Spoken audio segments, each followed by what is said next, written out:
મિત્રો આપનું સ્વાગત છે ફર્નિશિંગ ગુજ્જુ પર। જો તમે હેવી પ્લાસ્ટિક મટીરિયલમાંથી બનેલી ફોલ્ડિંગ ખુરશી ગોતતા હોય ને તો આ વિડીયો તમારા માટે છે। કારણ કે મિત્રો આ વિડીયોની અંદર આપણે અનબોક્સ કરવાના છીએ ઇટાલિકા કંપનીની ફિનિક્સ ફોલ્ડિંગ પ્લાસ્ટિકની ખુરશી। જો આ પ્રકારના પેકેજિંગની અંદર ખુરશી આવે છે, આ પ્લાસ્ટિકની કોથળીમાં પેક આવે છે, કોથળીને આપણે કાઢીએ તો લુકમાં જો આ પ્રકારની લાગે છે આખી ખુરશી।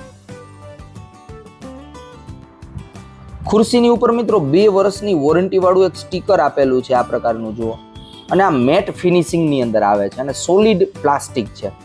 મેટ ફિનિશિંગ છે એટલે લુકમાં ઘણી બધી એટ્રેક્ટિવ લાગે છે। જો આ પ્રકારનું આખું ફિનિશિંગ છે અને આ રીતના મિત્રો આ ચેરને આપણે ઓપન કરી શકીએ। જો આ રીતના આખી ખુલી જશે ચેર, લુકમાં બહુ એટ્રેક્ટિવ છે। હવે મિત્રો ચેર ઉપર બેસીને ચેક કરીએ। બેસવામાં ચેર ઘણી બધી કમ્ફર્ટેબલ છે, પરંતુ જે બેઝનો પાર્ટ છે એ થોડીક નોર્મલ જે ચેર આવે એના કરતાં નાની સ્પેસ છે, પરંતુ કમ્ફર્ટેબલ છે।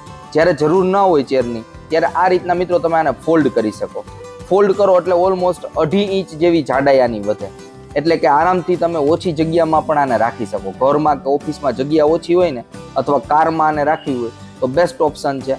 સ્પેસ સેવિંગ ચેર આને કહી શકાય કે ઘણી બધી જગ્યા ઓછી રોકશે। મિત્રો આ સોલિડ પ્લાસ્ટિકમાંથી બનેલી ચેર છે, એટલે કે આ કોઈ હોલો પ્લાસ્ટિક નથી આમાં યુઝ કરેલું, એટલે વજનવાળી ચેર છે। ઓલમોસ્ટ આનો વજન જોઈને તો 4 કિલોની આસપાસ આનો વજન છે, પરંતુ સોલિડ પ્લાસ્ટિક છે તો હેવી મટીરિયલ આમાં યુઝ કરેલું છે। આ ચેરની અંદર મિત્રો અલગ અલગ કલર ઓપ્શન પણ અવેલેબલ હોય છે। ખાસ કરીને જે આ મેટ ફિનિશિંગ છે લુકમાં પણ એટ્રેક્ટિવ લાગે છે। આની અંદર મિત્રો આ ગ્રે કલર છે જુઓ આ પ્રકારનો, પ્લસ વ્હાઇટ કલર ઓપ્શન પણ અવેલેબલ છે, યેલો કલર ઓપ્શન પણ અવેલેબલ છે। યેલો કલરની અંદર પણ સામાન્ય રીતના જોઈએ તો બાળકોને વધારે પસંદ આવે yellow colour, plus green colour છે, જે લોકોને ગ્રીન પસંદ હોય એના માટે પણ ઓપ્શન છે। પરંતુ આ ચેરની અંદર ખાસ કરીને મિત્રો આ જે 5 કલર ઓપ્શન છે, આ બધા કલર ઓપ્શન બેસ્ટ છે। સામાન્ય રીતના જોઈએ તો મેટ ફિનિશિંગ છે ને એટલે આનો આખો લુક જ અલગ લેવલનો આવે છે। ખાસ જોઈએ મિત્રો તો એવા લોકો કે જેને ઘૂંટણના દુખાવા છે, એક જગ્યાએ લાંબા સમય સુધી ઊભા નથી રહી શકતા, એવા લોકો માટે આ જે ચેર છે ને બહુ હેલ્પફુલ થવાની છે। કારણ કે તમે કારમાં જતા હોય તો કારમાં આ ચેરને તમે ફોલ્ડ કરીને ડેકીમાં રાખી દો, જ્યારે જરૂર પડે તમે ત્યારે આ ચેરનો યુઝ કરી શકો, એટલે કે કારની ડેકીમાં પણ આરામથી આ સમાઈ જવાની છે, કારણ કે જગ્યા બહુ ઓછી રોકાય છે। તો જેને ઘૂંટણના દુખાવા હોય એના માટે આ બેસ્ટ રહેશે। પ્લસ કેમ્પેનિંગમાં જે લોકો જતા હોય તો એના માટે પણ સારી રહેશે। તો મલ્ટિપલ યુઝ છે। સાથે સાથે નીચે જુઓ તો એડિશનલ એક ગ્રીપ આપેલી છે, તો જે ચેર છે એ સ્ટેબલ પણ પ્રોપર રહેવાની છે, સ્ટેબિલિટી પ્રોપર રહેશે।